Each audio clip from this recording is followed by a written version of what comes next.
Harry Styles' core is lots of rings, being unapologetically yourself, keeping your life private, and reading Murakami.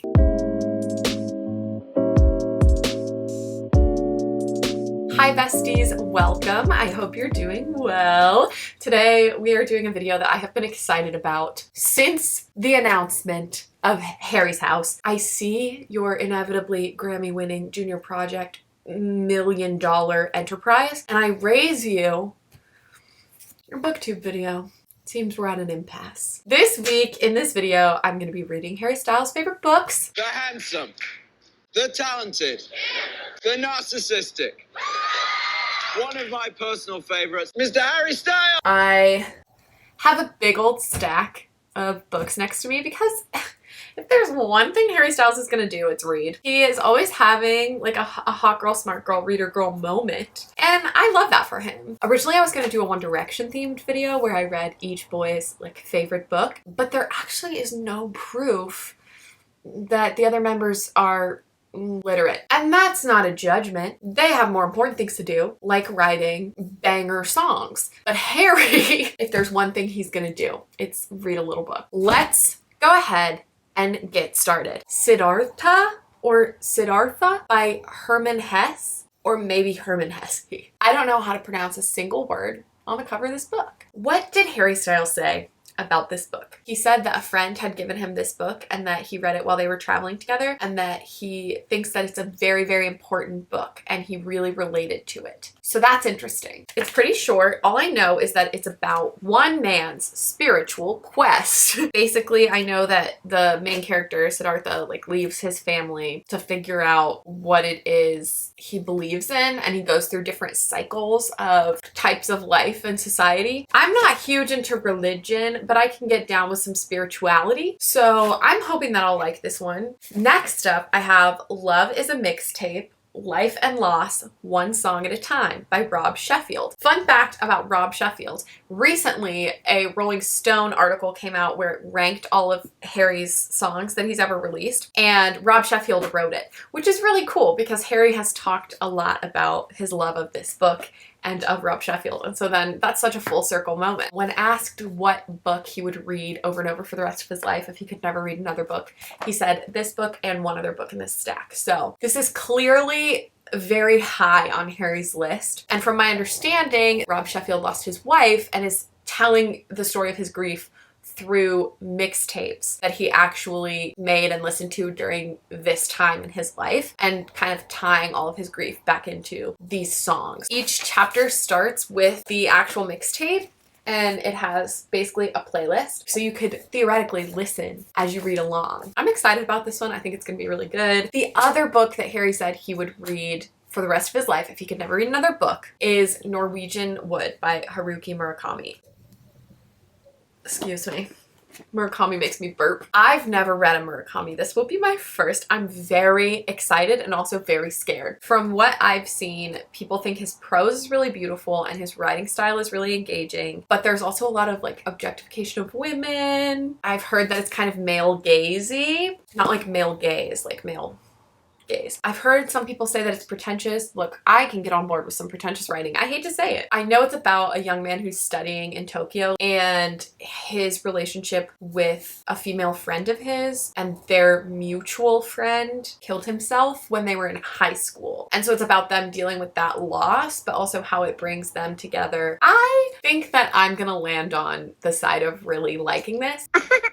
That is not correct. Next up, we have The Course of Love by Alain de Botton. This book is sort of anti-rom-com in that the whole kind of premise of this book is that all the stories that we tell in the media are the stories that end with the I love you, but really that's where the course of love begins, and that there's a lot to be written about and learned about and appreciated about the journey past the meet cute. And so it's sort of just a deep dive into a long-lasting relationship in all its messy glory. I'm excited about it. I feel like I've heard a lot of people say that they really liked it or that it changed their perspective on love. So I'm intrigued. Next up, I have a poetry collection that I don't want to read. anything for Harry. Okay, Get So Alone at Times That It Just Makes Sense by Charles Bukowski. And listen, this is a banging title. Absolute slapperoonie. I do not, however, have extremely high hopes for the content that is past the title. Charles Bukowski is a very famous poet, and he's sort of known for being really raunchy and like provocative for the shock value is what I've heard a lot of people say. Harry has been seen with many Bukowski collections and books. He's a fan. I'm not super looking forward to this in general. Old dead white guys don't write the kind of poetry that I fuck heavy with. So we'll see. If you're watching this video and thinking, Sally, you need therapy, bestie, you are right. And I've been going since 6th grade. Can you say the same? If not, you can after I thank the sponsor of today's video, which is BetterHelp. May is Mental Health Awareness Month, and boy, am I aware of it. May is a month that we can raise awareness about mental health, fight stigma surrounding mental health and mental illness, and help find support for people who might need it. I personally have been going to therapy since I was in 6th grade, and it has changed and saved my life on multiple occasions. I personally have been struggling with OCD, anxiety disorders, and depression. At multiple times, I've gone to different therapists to address all of those issues, as well as grief, big life changes, family problems. Having a professional in my life to listen to me who is unbiased, non-judgmental, has changed the game. The therapist that I see right now, she has seen me through the worst of it, and let me tell you, I have come out better because of her. Additionally, Mental Health Awareness Month is about advocating for mental health care access, but BetterHelp takes care of the accessibility part. BetterHelp offers customized online therapy, including video chats, phone calls, live texting, so you don't have to see anyone on camera if you're not comfortable doing so. And you can start therapy from the comfort of your own home. No uncomfortable waiting rooms or intimidating environments. Plus, BetterHelp is more affordable than traditional online therapy. And you can apply for financial aid during the sign-up process. And they accept a range of HSA benefits. They have over 20,000 unique therapists that have a wide range of experience, which means you can target exactly what issues you want to focus on. All you have to do is fill out a questionnaire to assess your specific needs, and within 48 hours, you will be matched with a professional licensed therapist. You can request a new therapist at no additional cost anytime you want. So this Mental Health Awareness Month, if you or someone you know is struggling, take the leap and try BetterHelp. You can get 10% off your first month at betterhelp.com/SallyTims. That's BetterHelp, HELP.com/SallyTims. I'm so grateful to BetterHelp for wanting to sponsor this video. All right, Harry, let's hope your taste is golden. Let's read Harry Styles' favorite books.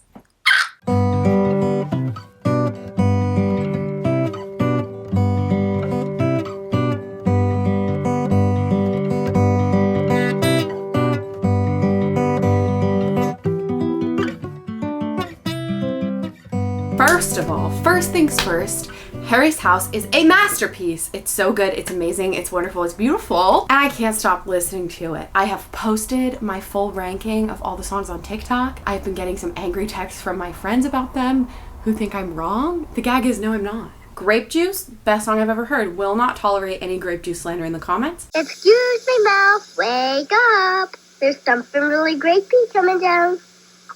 Grape juice is just so grapey. I've never tasted anything like it. I've been sick this week, if you can tell in my voice. No, you can't. I've been sick both from the elements and also sick of reading these books that Harry Styles has recommended. I don't think I have a single popular opinion in this stack of books. I think every opinion I have about these books is the opposite of what I've seen most people say. So I'm afraid to talk about this and post this video because this could be my reckoning. This could be what ruins me, but I'm gonna do it anyway.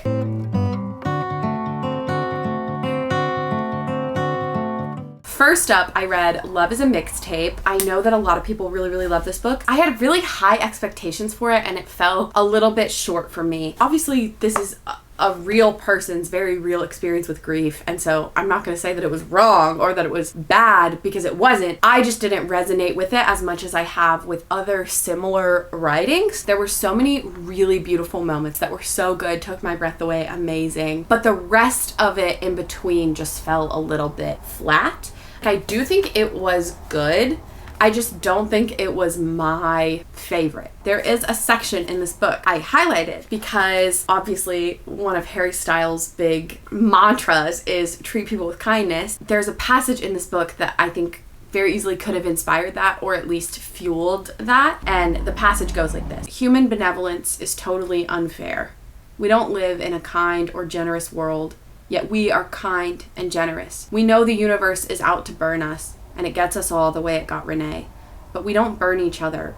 Not always. Passages about unreasonable, indefensible, brave, amazing kindness really call to mind a lot of what Harry says and encourages other people to practice. Knowing that this book is one of Harry's favorites of all time, it makes sense to me.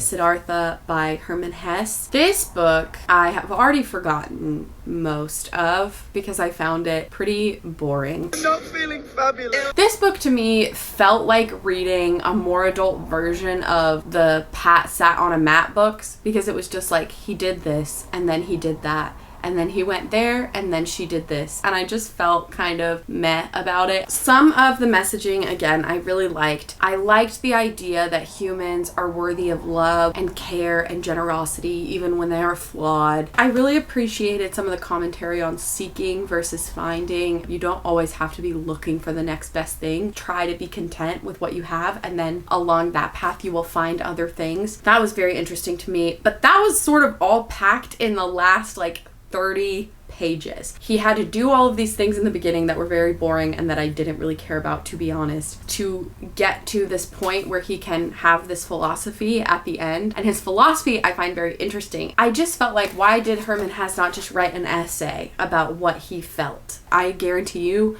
at the end of the year, when I'm looking through all the books I read on Goodreads to figure out what my top 10 are, I'm gonna be like, oh my god, I totally forgot that I read that.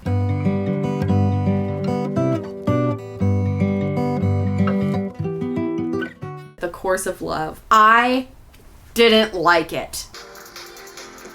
It's not on me, sister. This book should have been a nonfiction self-help book for couples instead of packaged as a novel, because it's not really a novel. It is in that there's characters and a plot, but what happens is you'll get 3 paragraphs of characters and plot, and then an italics part that is just the author's opinions about how people should love each other. Here's how you should be in a relationship. I would like to know what credentials this man has to tell me how to be in love with somebody. I'm not saying he's wrong. There are lots of things in here that I agree with, but I open this up to read a story, and then instead I am bombarded with the author's opinions. It was very much like, Kristen did this. I, as an author, am now going to tell you why that's bad. Don't tell me, show me. It felt like reading a textbook, and the novel part of it was just the example that they kept using. Your readers are smart enough to take what you're telling them in the form of a story and draw their own conclusions from it. That's literally what fiction is. But instead, it was just like, I don't trust you enough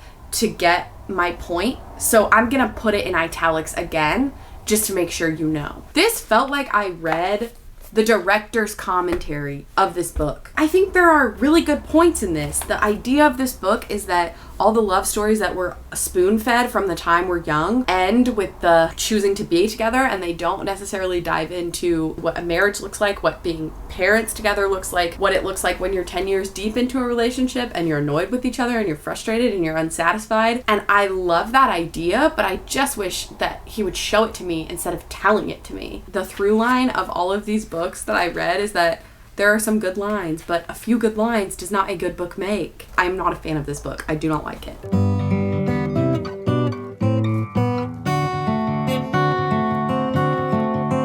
Norwegian Wood. With some of these books, I can see why other people liked them, even if they weren't for me. Can somebody explain? I wasted so many hours of my life reading this book. The only thing I liked was every once in a while, there'd be a really pretty moment of imagery. A good line here or there. What happened in this book? I could not tell you. I think that this book was so self-indulgent. The main character of this book is the embodiment of wet toast. If you soaked a piece of toast in water, that is this man. So boring, so annoying. So many women in this book are trying to have sex with him. I don't buy it. If this is how men see the world, I'm scared. Mammary. I just was so baffled by it. Like, everything that happened, I was like, that wouldn't happen. I don't believe you. The only part of this book that I found sort of redeemable was like some of the stuff that Naoko learns at the mental hospital about the fact that like everyone is broken, and if we're striving towards perfection, we're always going to disappoint ourselves. Even though we're flawed, we're still redeemable. That seems to be a through line that Harry is intrigued by, that like flawed human beings are still deserving of love. And I think that's so true, and I think that's such a good theme, but I think there's so many things out there that do it better.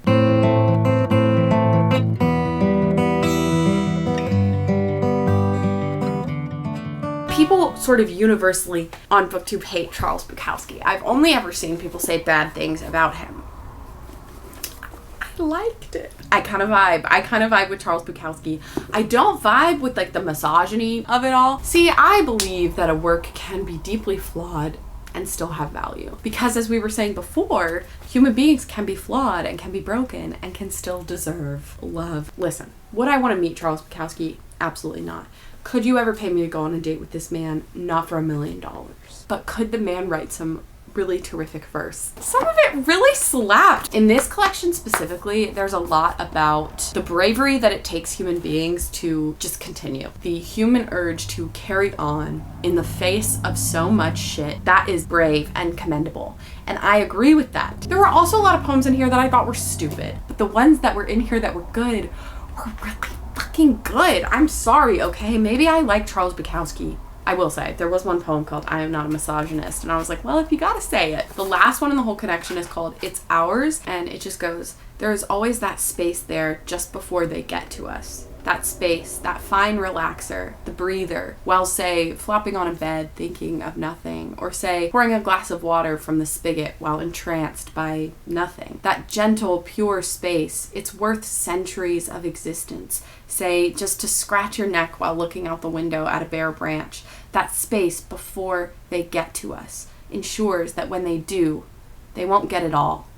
Ever. Oh, that's so good! I definitely see how Harry's lyrics have been influenced by Bukowski. So literally the one thing that everyone hates was the one thing that I enjoyed. So I think maybe I'm the one that's wrong. All of these books that I read have something in common. Have you guessed it? That's right. They're written by men. We are men!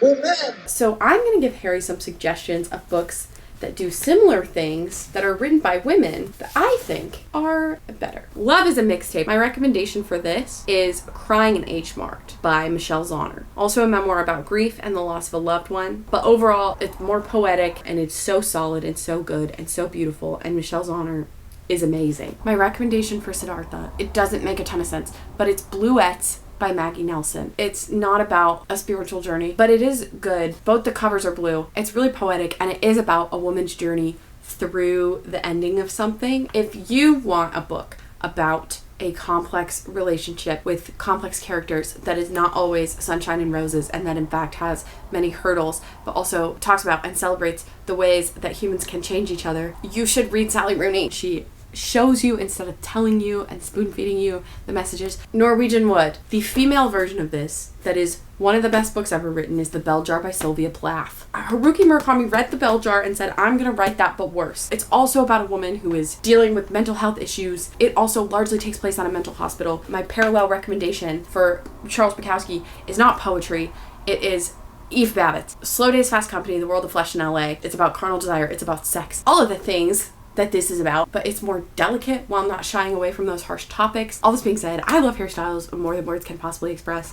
His music is some of my favorite music on the planet. And I think that brings us to the end of this video. Massive shout out to my best friend Flannery, who played guitar throughout this video. She's the next global phenomenon artist, and as soon as she releases music, you'll be the first to know, because I will never shut up about it. If you're interested in supporting the channel, I run 2 book clubs a month. We read a Shakespeare play together, act by act, and we read another book together. In addition to that, we have an amazing Discord community. Do not forget to check out BetterHelp for 10% off your first month. Subscribe if you haven't already. It would mean the world to me. It helps me out so much. Like this video if you liked it. Comment down below. Tell me what your favorite song on Harry's House is. I love Harry Styles, and in case you haven't heard it today, I love you. Bye.